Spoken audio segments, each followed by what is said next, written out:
I am really delighted to be here and to be part of this continuing effort and see so many commitment makers and advocates and funders here with us.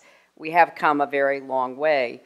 I want to start by thanking Raj for his leadership at USAID over the last now close to 6 years, and all that he has done to revitalize and reform USAID so that it can be more effective, more accountable, deliver more results.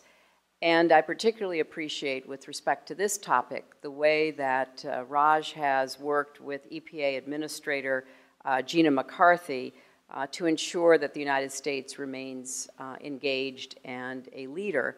And the announcement that he just made is certainly evidence of that.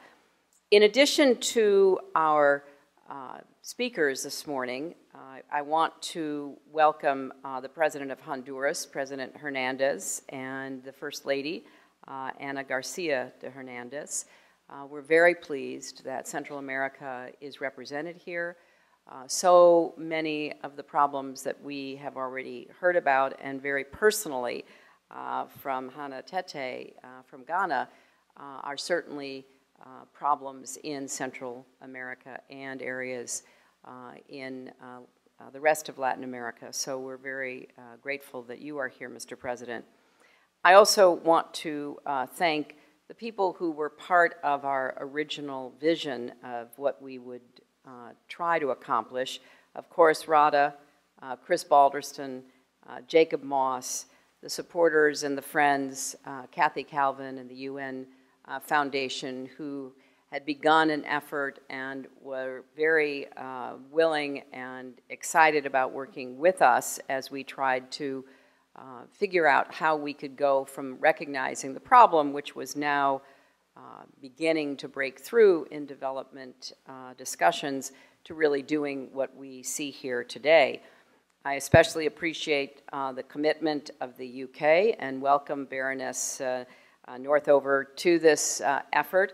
I'm delighted once again that our partner and colleague on so many important development areas, the Foreign Minister of Norway and the Norwegian government are again stepping up, and Minister Brende, we thank you so much for your personal commitment to this issue. Now, when we look at how much progress we've made in the 4 years since the Global Alliance was launched here in New York at the Clinton Global Initiative, our entire group would have left this room pretty empty, because those 19 original partners were committed but knew that we had to make the case to so many more. And once people began learning about this challenge, the response has been overwhelming. And that, in fact, is why the Alliance has grown to 1,000 partners. Now, there's an old saying that home is where the heart is. Well, it's also, in most places in the world, where the hearth is. It's where families gather to eat, talk, laugh, live their lives. And we've learned, though, that there's a dark side to this warm domestic tableau. Millions of people every year, mostly women and children, get sick or die from breathing in the toxic smoke emitted by dirty stoves and open fires. We know that there are other consequences, some of which have already been mentioned, because it is mostly women who spend the 5 hours on average a day gathering fuel in order to start the fires to cook on these inefficient stoves that takes them away from other work or going to school, and in many places exposes them to danger. It's almost hard for us to imagine, and I appreciated Radha's idea that we would have people walk around with a load of wood on your back. We decided that wasn't a good idea, but it would have certainly brought home to all of us what it's like trudging miles from home for hours, searching for something to burn, carrying that heavy load on your back, sometimes along with your children, standing for hours over the stove as the smoke fills your lungs and your environment. I have personally been in some of these small homes across the world. The acrid air, the smoke, has just been overwhelming to me, and I was just going in and coming quickly out. The World Health Organization considers indoor air pollution to be one of the most serious global health risks we face, and just last week, they revised their guidelines to make the threat even clearer.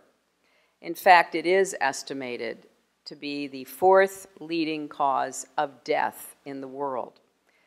It doesn't get the headlines, it doesn't appear on the nightly news, but every single hour of every single day, it is poisoning women and children, with the result of the deaths that number 4 million. And these dirty stoves and open fires release so-called super pollutants like black carbon and methane that contribute significantly to climate change. So when we started off to tackle this challenge, we believed, number one, it was a health challenge and an environmental challenge, but it also, if approached correctly, could be an economic opportunity. And that is the idea behind the Alliance. Through a deliberative and inclusive process, the Alliance has created standards, established goals, helped distribute already more than 20 million clean cook stoves to households in need. We are on track to meet the ambitious goal of 100 million families by 2020, but 3 billion people in the world cook their meals every single day on inefficient, dirty stoves or open fires. So the challenge remains significant. That's where the market comes in. We have to redouble our efforts to get more clean and efficient products in the hands and homes of families everywhere. We do have to keep researching and developing the right technologies, identifying the safest stoves, the cleanest fuels, figuring out the way to combine those, and they have to be affordable, readily available, accessible, and attractive enough that people want to buy them. They want them in their homes. You know, if we're going to create a market, then we have to have choices depending upon where you live in the world, the altitude, the climate, the kind of fuel that you can have access to. And as we were looking at the display outside, maybe introduce some characteristics like different colors, something that is going to attract certain consumers. So the Alliance is recruiting high-quality distributors and building a robust supply chain. We're launching awareness campaigns to help educate people about the dangers of their current cooking and help them transition to cleaner solutions. Now, being market-driven, therefore, means understanding that every marketplace is different. And we've learned that success, because this has been tried before, isn't just about having that best technology. Stoves have been passed out in some places and quickly become like treadmills in many houses, where they're used to have clothes hung over them instead of any exercise routine. And so we have to find the most culturally appropriate products that fit the not only unique cooking patterns, but the aesthetics of different societies across the globe. So we have to listen to people. We have to include them as partners in designing the equipment they will actually use. In other words, we can't take a one-stove-fits-all approach. Now, we have actually learned a lot about this. We have a great catalog with performance results from more than 100 different stove models. Alliance testing centers are gathering data about which stoves work best where, which in turn helps manufacturers continually improve quality and design. I have seen how some of these new models of cook stoves work and how the women using them respond to them.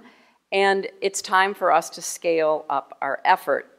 So thank you. Thank you for the commitments that you heard today, and thank you for the commitments you are making today.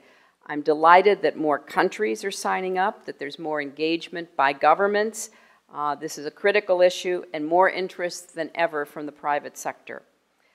Today you will hear major new commitments from Deutsche Bank, Bank of America, Equity Bank, Calvert, and Bix Fund, among others, coupled with financing from developing finance institutions like our own OPIC in this country, and guarantees from development institutions like USAID.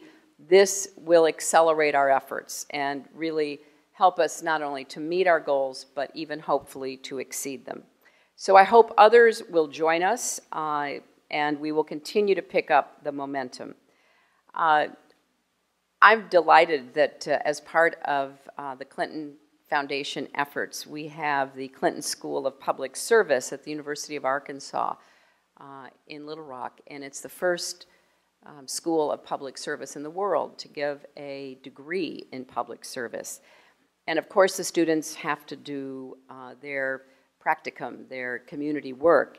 And we've had students from the Clinton School going to Bolivia, India, and Zanzibar to teach families how to use solar-powered clean cook stoves. And they all come back thrilled by their experience because of the delight that the women they work with experience in having this new approach to cook their food and create more time in their lives, less drudgery, less going out looking for the fuel. It's just such a win-win for everyone. So here in the United States, we're about to celebrate our Thanksgiving. And I think it's especially appropriate that we would be holding this conference and this commitment meeting shortly before our own Thanksgiving, because there's a lot we can give thanks for in our own lives, but also for this alliance. And we can rededicate ourselves to doing all that we can to help more people in more places breathe more easily, work more safely, and live healthier lives. So thank you all very much.